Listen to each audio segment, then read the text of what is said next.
Hello students, last class में हमने chapter number 1 price determination under perfect competition यानी कि पूर्ण प्रतियोगिता में कीमत का निर्धारण, ये चैप्टर हमने शुरू किया हुआ था।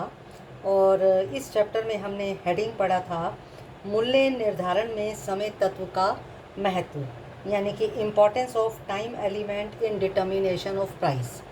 ये हेडिंग हमने लास्ट क्लास में किया था और इस हेडिंग में हमने पढ़ा था कि मूल्य निर्धारण में समय तत्व का महत्व क्या है। इसमें हमने समय को 4 भागों में बांटा था, यानी कि वेरी शॉर्ट पीरियड, अति अल्पकालीन समय में कीमत का निर्धारण कैसे होता है, दीर्घकालीन समय, अति दीर्घकालीन समय, और इनमें कीमत का निर्धारण कैसे होता है। इन 4 समय में हमने कीमत का निर्धारण डायग्राम के साथ हमने पढ़ा था और हेडिंग हमारा कंप्लीट हो गया था। एग्ज़ाम में ये क्वेश्चन भी आ जाता है 16 मार्क्स के लिए। आज हम नेक्स्ट हेडिंग पढ़ रहे हैं। नेक्स्ट हेडिंग हमारा है दीर्घकालीन कीमत, जिसको हम सामान्य कीमत भी कहते हैं। में दीर्घकालीन कीमत या सामान्य कीमत और पैमाने के प्रतिफल यानी कि लॉन्ग रन प्राइस, जिसको हम नॉर्मल प्राइस भी कहते हैं, एंड रिटर्न्स टू स्केल, इस हेडिंग के बारे में हमने पढ़ना है। आपको पता है कि दीर्घकालीन कीमत को हम सामान्य, ये दीर्घकालीन कीमत है, इसको हम सामान्य कीमत के नाम से, नॉर्मल प्राइस के नाम से भी जानते हैं। तो दीर्घकालीन कीमत के ऊपर पैमाने के प्रतिफल का क्या प्रभाव पड़ता है, इस हेडिंग में हमने ये पढ़ना है। हमें पता है पैमाने के 3 प्रतिफल होते हैं। There are 3 returns to scale. कौन कौन से पैमाने के प्रतिफल होते हैं? पहला, पैमाने का बढ़ता प्रतिफल। दूसरा, पैमाने का घटता प्रतिफल यानी कि increasing returns to scale, decreasing returns to scale. और लास्ट में होता है पैमाने का समान प्रतिफल यानी कि कांस्टेंट रिटर्न्स टू स्केल। तो ये पैमाने के 3 प्रतिफल होते हैं। तो हमने पढ़ना है सामान्य कीमत और इन पैमाने के प्रतिफल के बारे में। तो सबसे पहले हम पढ़ रहे हैं सामान्य कीमत और पैमाने का बढ़ता प्रतिफल यानी कि normal price and increasing returns to scale. पैमाने का बढ़ता प्रतिफल, इंक्रीजिंग रिटर्न्स टू स्केल, जिसको हम घटती लागत का नियम भी कहते हैं। इसको घटती लागत का नियम क्यों कहा जाता है कि जब पैमाने के बढ़ते प्रतिफल का नियम लागू होता है तो ऐसी परिस्थिति में बहुत सी बचतें प्राप्त होती हैं, और जब बहुत सी उद्योग को बचतें प्राप्त होती हैं तो उत्पादन बढ़ाने पर, जब उत्पादन को हम बढ़ाते हैं या उत्पादन को जब बढ़ाया जाता है तो उत्पादन करने की लागत कम होती है। जब उत्पादन करने की लागत कम होती है तो ऐसी परिस्थिति में उत्पादन बढ़ाने पर जो सामान्य कीमत होती है, सामान्य कीमत भी कम हो जाती है। तो हमें क्या पता चला कि जब बड़े पैमाने पर उत्पादन किया जाता है या पैमाने का बढ़ता प्रतिफल का नियम लागू होता है, तो बढ़ते प्रतिफल का नियम जब लागू होता है तो पैमाने की बहुत सी बचतें प्राप्त होती हैं। पैमाने की बचतें प्राप्त होती हैं तो ऐसी परिस्थिति में उत्पादन करने की लागत कम आती है, और जब उत्पादन करने की लागत कम आती है तो ऐसी परिस्थिति में सामान्य कीमत भी क्या हो जाती है, सामान्य कीमत भी, हमारी नॉर्मल प्राइस भी कम हो जाती है। तो नॉर्मल प्राइस किस तरह से कम होती है, इसको हमने डायग्राम से समझना है। हाँ जी, देखिए, इसको हम डायग्राम से समझ रहे हैं कि नॉर्मल प्राइस किस तरह से, जब पैमाने का बढ़ता प्रतिफल लागू होता है तो नॉर्मल प्राइस किस तरह से कम हो जाती है। एक्स एक्सिस पर हमने क्वांटिटी ली है, वाई एक्सिस पर हमने ली है प्राइस। ठीक है, ये हमारा सप्लाई लाइन है और ये हमारी है demand line. Demand line supply line को कहाँ कट कर रही है? यहाँ कट कर रही है। ओपी प्राइस हो गई और कितनी क्वांटिटी डिमांड की जा रही है? O Q quantity, OP price के ऊपर ओ क्यू क्वांटिटी डिमांड की जा रही है। मान लो मार्केट में प्रोडक्ट की डिमांड बढ़ गई, डिमांड बढ़कर ये हो गई D1 डिमांड बढ़कर D1 हो जाती है। ठीक है, जब डिमांड बढ़ जाती है तो ये डिमांड इस सप्लाई को कहाँ कट कर रही है? यहीं कट कर रही है। पहले इक्विलिब्रियम का पॉइंट ई था, अब इक्विलिब्रियम का पॉइंट हो गया E1। ठीक है, तो वस्तु की कीमत अब क्या होगी? क्योंकि डिमांड बढ़ गई, डिमांड OQ से बढ़कर OQ1 हो गई, डिमांड बढ़ गई तो सप्लाई भी बढ़ गई। ठीक है, और वस्तु की कीमत जो पहले OP थी वो कम होकर क्या हो गई?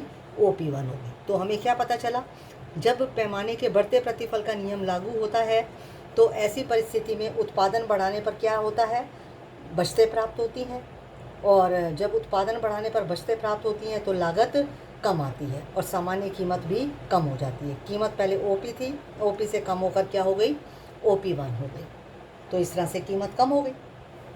सेकंड हमने पढ़ना है, हाँ जी, सेकंड हमने पढ़ना है सामान्य कीमत और पैमाने के घटते प्रतिफल, यानी कि normal price and diminishing returns to scale. घटते प्रतिफल का नियम क्या होता है, जब पैमाने के घटते प्रतिफल का नियम लागू होता है तो ऐसी परिस्थिति में उत्पादन जब हम बढ़ाते हैं तो हमें बहुत सी हानियां प्राप्त होती हैं। क्या बताया, जब पैमाने के घटते प्रतिफल का नियम लागू हो रहा है तो उत्पादन बढ़ाने पर हानियां होती हैं, और जब उत्पादन बढ़ाने पर हानियां होती हैं तो क्या होता है, औसत लागत हमारी बढ़ती है, क्योंकि हानियां हो रही हैं, हानियां होती हैं तो औसत लागत बढ़ती है। जब औसत लागत बढ़ती है तो सामान्य कीमत भी क्या हो जाती है, सामान्य कीमत भी हमारी बढ़ जाती है। ठीक है, नॉर्मल प्राइस भी हमारी बढ़ जाती है। किस तरह से नॉर्मल प्राइस बढ़ेगा, इसको हमने डायग्राम से समझना है। वही एक्स एक्सिस पर क्वांटिटी है, वाई एक्सिस पर प्राइस है। ठीक है, तो ये हमारी शुरू में मान लो डिमांड लाइन है और ये हमारी सप्लाई लाइन है। अब आप देखो, पहले वाले डायग्राम में सप्लाई लाइन अलग तरीके से डाली है, यहाँ इधर से डाली है, ऐसे डाली है सप्लाई लाइन। ठीक है, जब पैमाने के बढ़ते प्रतिफल का नियम लागू हो रहा है तो सप्लाई लाइन ऐसे डाली है, क्योंकि उत्पादन बढ़ाने पर उसमें लागत कम होती है। ये चीज़ ध्यान रखनी है, बढ़ते प्रतिफल का नियम लागू हो रहा है तो सप्लाई लाइन ऐसे है, क्योंकि उत्पादन बढ़ाने पर लागत कम होती है। ये घटते प्रतिफल का नियम है, घटते प्रतिफल का नियम यानी कि डिक्रीजिंग रिटर्न्स टू स्केल। जब घटते प्रतिफल का नियम लागू होता है तो ऐसी सिचुएशन में उत्पादन बढ़ाने पर लागत बढ़ती है, इसमें सप्लाई लाइन ऊपर की तरफ जाती है। ये पॉइंट आपको याद रखना है। ठीक है, तो ये डिमांड है और ये सप्लाई है। डिमांड सप्लाई दोनों कहाँ बराबर है, यहाँ बराबर है। यहाँ से लाइन आपने वाई एक्सिस पर डाली, OP कीमत हो गई, क्वांटिटी डिमांडेड कितनी होगी, OQ हो गई। ठीक है, मान लो वस्तु की मांग मार्केट में बढ़ गई, मांग बढ़कर D1 हो गई, क्योंकि ये हमारा घटते प्रतिफल का नियम है। ठीक है, घटते प्रतिफल के नियम की सिचुएशन में उत्पादन बढ़ाने पर लागत बढ़ती है। अब डिमांड बढ़ गई, अगर हम उत्पादन बढ़ाएंगे तो लागत बढ़ेगी। यहाँ डिमांड DD से बढ़कर DD1 हो गई, डिमांड बढ़ गई। अगर हम उत्पादन बढ़ाएंगे तो क्योंकि पैमाने की हमें हानियाँ प्राप्त हो रही हैं, बचतें यहाँ नहीं हो रही, यहाँ हानियाँ होंगी। जब घटते प्रतिफल का नियम लागू होता है तो पैमाने की हानियाँ होती हैं। ठीक है, तो वस्तु की कीमत क्या होती है, बढ़ जाती है। पहले कीमत OP थी, अब ये डिमांड इस सप्लाई को कहाँ कट कर रहा है, ये यहाँ कट कर रहा है। ये नया इक्विलिब्रियम का पॉइंट हो गया, वस्तु की कीमत OP से बढ़कर OP1 हो जाएगी। ठीक है, यहाँ से लाइन आपने नीचे की तरफ डाली, मांग बढ़ गई, पहले मांग OQ थी, OQ से बढ़कर OQ1 हो गई। मांग बढ़ेगी तो वस्तु की कीमत बढ़ जाएगी, क्योंकि घटते प्रतिफल का नियम लागू हो रहा है, और जब घटते प्रतिफल का नियम लागू होता है तो पैमाने की हानियाँ होती हैं, और जब पैमाने की हानियाँ होती हैं तो जो सामान्य कीमत होती है, नॉर्मल प्राइस होती है, वो बढ़ जाती है। कीमत OP से बढ़कर OP1 हो गई। ठीक है, अब हम तीसरा पढ़ रहे हैं सामान्य कीमत। हाँ जी, तीसरा पढ़ रहे हैं सामान्य कीमत और पैमाने के समान प्रतिफल, normal price and constant returns to scale. ठीक है, सामान्य कीमत और पैमाने के समान प्रतिफल। पैमाने का समान प्रतिफल कब लागू होता है, जब पैमाने के समान प्रतिफल का नियम लागू हो रहा है तो ऐसी सिचुएशन में अगर उत्पादन को बढ़ाया जाता है तो उत्पादन करने की लागत जो होती है वो समान रहती है, क्योंकि ऐसी सिचुएशन में पैमाने की बचतें और हानियाँ दोनों बराबर हो जाती हैं। क्या बताया, जब constant returns to scale apply होता है, जब समान प्रतिफल का नियम लागू होता है, तो ऐसी स्थिति में उत्पादन को यदि बढ़ाया जाता है तो उत्पादन के बढ़ाने पर लागत समान रहती है, प्राइस हमारे कांस्टेंट रहता है। क्यों समान रहता है, क्योंकि पैमाने की बचतें और पैमाने की हानियाँ, पैमाने की बचतें और पैमाने की हानियाँ, इकोनॉमीज़ और डिसइकोनॉमीज़ ऑफ स्केल दोनों बराबर हो जाती हैं। ऐसी स्थिति में जो सामान्य कीमत होती है, नॉर्मल प्राइस है, वो भी क्या रहती है, नॉर्मल प्राइस भी हमारा समान रहता है। इसको हमने डायग्राम से समझना है। कैसे, एक्स एक्सिस पर क्वांटिटी ली, और वाई एक्सिस पर हमने लिया प्राइस। जब समान प्रतिफल का नियम लागू हो रहा है तो ऐसी सिचुएशन में सप्लाई लाइन हमारी सीधी है, ठीक है। सप्लाई लाइन हमारी कैसी, सीधी है। ये आपकी डिमांड लाइन हो गई। डिमांड लाइन सप्लाई लाइन को कहाँ कट कर रही है, यहाँ कट कर रही है। ये आपका इक्विलिब्रियम का पॉइंट हो गया और ओ क्यू क्वान्टिटी डिमांडेड हो गई, प्राइस ओ पी हो गई। अगर मार्केट में डिमांड बढ़ जाती है, डिमांड बढ़कर D1 हो जाती है, अगर डिमांड बढ़कर D1 हो जाती है तो ऐसी परिस्थिति में वस्तु की कीमत, ये डिमांड सप्लाई को फिर यहीं काट रही है, वस्तु की कीमत वही ओपी रहती है, क्योंकि ऐसी सिचुएशन में पैमाने की बचतें और पैमाने की हानियाँ दोनों बराबर रहती हैं। पैमाने की बचतें और पैमाने की हानियाँ दोनों क्या रहती हैं, बराबर रहती हैं, ठीक है। तो वस्तु की कीमत इसमें समान रहती है। जब वस्तु की कीमत समान रहती है तो सामान्य कीमत भी हमारी समान रहती है। सीमांत लागत समान है, वस्तु की कीमत भी हमारी समान रहती है। तो ये तीनों हमने पढ़ लिया। सामान्य कीमत, जिसको हम दीर्घकालीन कीमत भी कहते हैं, और पैमाने के प्रतिफल, तीनों पैमाने के प्रतिफल हमने पढ़ लिया। कंप्लीट हो गई ये हमारा हेडिंग। अब उसके बाद नेक्स्ट हेडिंग हमारा आता है। नेक्स्ट हेडिंग है बाज़ार कीमत और सामान्य कीमत में अंतर, difference between market price and normal price. Exam में क्वेश्चन में पूछ लिया जाता है। डिफरेंस बिटवीन मार्केट प्राइस और नॉर्मल प्राइस के बारे में पढ़ना है। इन दोनों में क्या डिफरेंस है। डिफरेंस का पहला पॉइंट आता है टाइम, यानी कि समय। क्या डिफरेंस है टाइम का। ये जो मार्केट प्राइस है, सामान्य कीमत, जो बाज़ार कीमत है, बाज़ार कीमत कब लागू होती है, ये शॉर्ट पीरियड में बाज़ार कीमत लागू होती है। बाज़ार कीमत हमेशा शॉर्ट पीरियड में होती है, लेकिन जो सामान्य कीमत होती है ये हमेशा दीर्घकाल में होती है, ठीक है। तो किस समय बाज़ार कीमत मिलती है, किस समय सामान्य कीमत मिलती है, ये हमें पता चला। बाज़ार की कीमत हमेशा शॉर्ट पीरियड में मिलती है। अल्पकाल में जो कीमत निर्धारित होती है वो बाज़ार कीमत होती है। दीर्घकाल में जो कीमत निर्धारित होती है उसको हम सामान्य कीमत कहते हैं। ये पहला बाज़ार कीमत और सामान्य कीमत में डिफरेंस का पॉइंट है। दूसरा डिफरेंस का पॉइंट आता है मांग एवं पूर्ति का प्रभाव, effect of demand and supply. बाज़ार कीमत के ऊपर किसका प्रभाव ज़्यादा पड़ता है। बाज़ार कीमत क्योंकि शॉर्ट पीरियड में निर्धारित होती है और शॉर्ट पीरियड में डिमांड का प्रभाव ज़्यादा होता है, मांग का प्रभाव ज़्यादा होता है। सामान्य कीमत क्योंकि दीर्घकाल में निर्धारित होती है और दीर्घकाल में सप्लाई का इफ़ेक्ट ज़्यादा होता है। ये दूसरा डिफरेंस का पॉइंट हो गया। उसके बाद नेक्स्ट हमारा आता है तीसरा डिफरेंस का पॉइंट। तीसरा डिफरेंस का पॉइंट हमारा क्या है, परिवर्तन, यानी कि चेंजेस।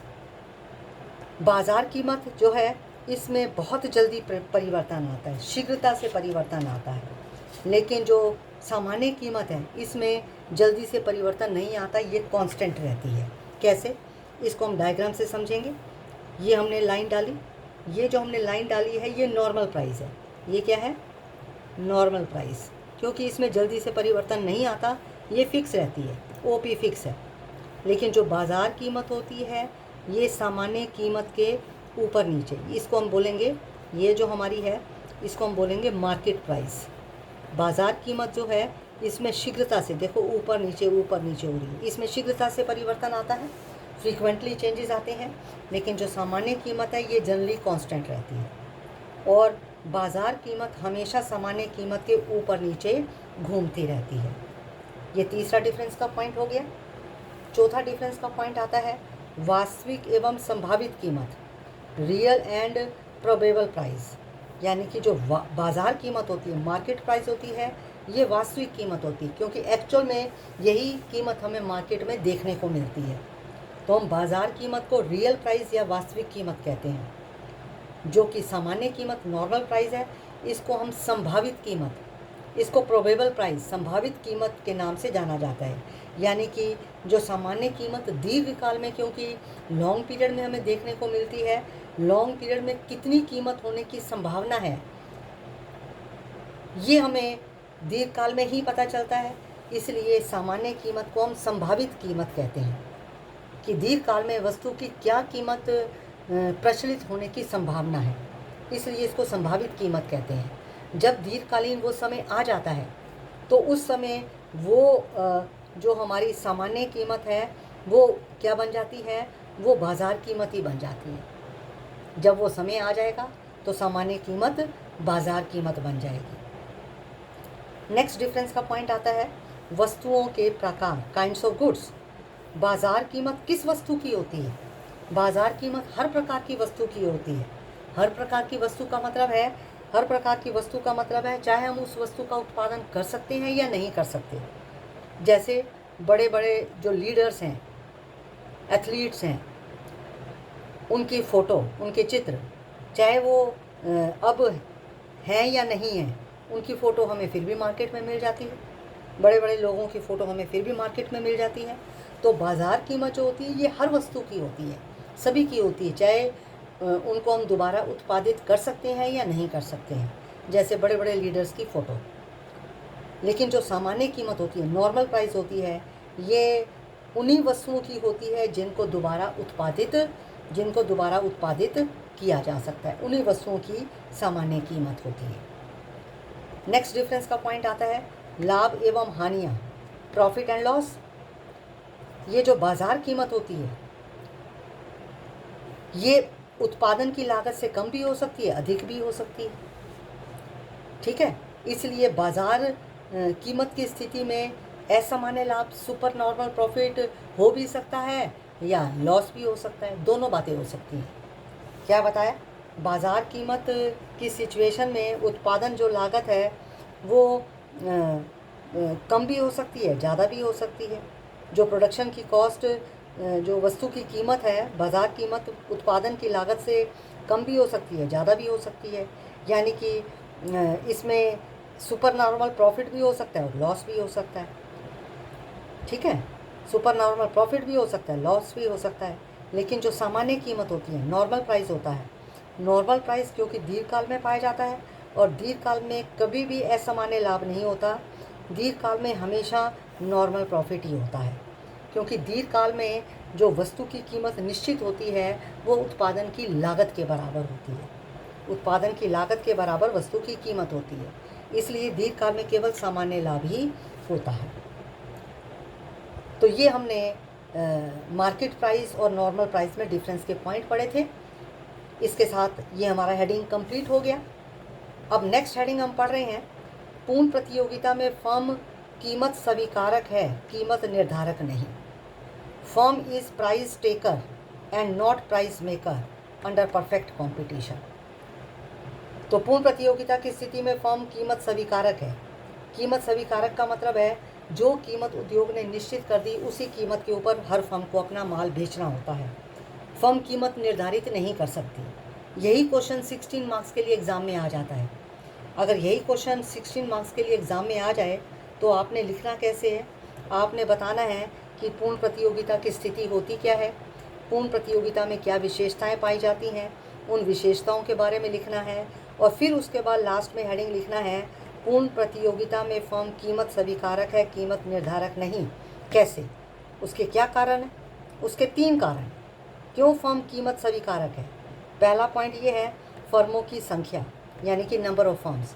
यानी कि परफेक्ट कंपटीशन की सिचुएशन में बाज़ार में जो फर्में होती हैं, माल को बेचने के लिए जो फर्में आती हैं, उनकी संख्या तो बहुत ज़्यादा होती है और हर फर्म के द्वारा बाज़ार में बेचे जाने वाले माल की क्वांटिटी, संपूर्ण मात्रा, संपूर्ण बाज़ार में संपूर्ण माल जो बिकने के लिए आया है उसके कंपैरिजन में हर फर्म के द्वारा बेचे जाने वाले माल की मात्रा कंपैरेटिवली क्या होती है? बहुत कम होती है।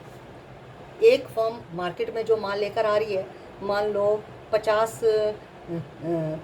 टन लेके आ रही है, जबकि संपूर्ण बाज़ार में जो माल बिकने के लिए आ रहा है वो 5000 टन माल बिकने के लिए आ रहा है। 5000 टन की तुलना में एक फर्म का माल तो केवल 50 टन है, बहुत कम है। इसलिए वो फर्म वस्तु की कीमत को प्रभावित नहीं कर सकती। इसलिए फर्म कीमत स्वीकारक होती है, कीमत निर्धारक नहीं होती। ठीक है। दूसरा पॉइंट आता है समरूप वस्तुएं, यानी कि होमोजीनियस प्रोडक्ट। यानी कि परफेक्ट कंपटीशन की सिचुएशन में जो वस्तुएं बाज़ार में बेची जाती हैं, हर विक्रेता के द्वारा बेची जाने वाली वस्तु कैसी होती है?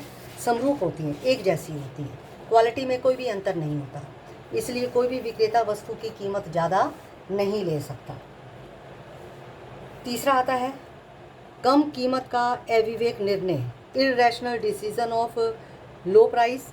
इसका मतलब ये है कि परफेक्ट कंपटीशन की सिचुएशन में कोई फर्म जो उद्योग ने वस्तु की कीमत निश्चित कर दी है उससे कम कीमत पे अपना माल तो बेचेगी नहीं, क्योंकि उससे भी कम कीमत के ऊपर अपना माल बेचेगी तो इससे तो फर्म को हानि होगी। तो फर्म जो कीमत उद्योग ने निश्चित कर दी है उससे कम कीमत पर माल बेचने का निर्णय नहीं लेती है। इसलिए परफेक्ट कंपटीशन की सिचुएशन में फर्म कीमत स्वीकारक होती है, कीमत निर्धारक नहीं होती। तो अगर ये क्वेश्चन आ जाता है कि पूर्ण प्रतियोगिता की सिचुएशन में फर्म कीमत स्वीकारक है, कीमत निर्धारक नहीं है, तो आपने परफेक्ट कंपटीशन होता क्या है उसके फीचर्स लिखने के बाद ये 3 कारण लिखने हैं क्यों फर्म कीमत स्वीकारक है, कीमत निर्धारक नहीं है। तो ये 3 कारण आपने लिखने हैं। उसके बाद 2 नंबर के लिए नेक्स्ट हेडिंग है। नेक्स्ट हेडिंग है पूर्ण प्रतियोगिता में फर्म का पूर्णतया लोचदार मांग वक्र, perfectly elastic demand curve of firm under perfect competition. Perfect competition की सिचुएशन में जो फर्म का मांग वक्र होता है वो मांग वक्र कैसा होता है? परफेक्ट कंपटीशन की सिचुएशन में फर्म का मांग वक्र पूर्णतया लोचदार होता है। किस तरह से पूर्णतया लोचदार होता है? परफेक्टली इलास्टिक होता है, ऐसा होता है डिमांड का। यानी कि ये जो हमने डाली है प्राइस ओपी प्राइस है, ठीक है। तो ये फर्म का यही फर्म की एवरेज रेवेन्यू है।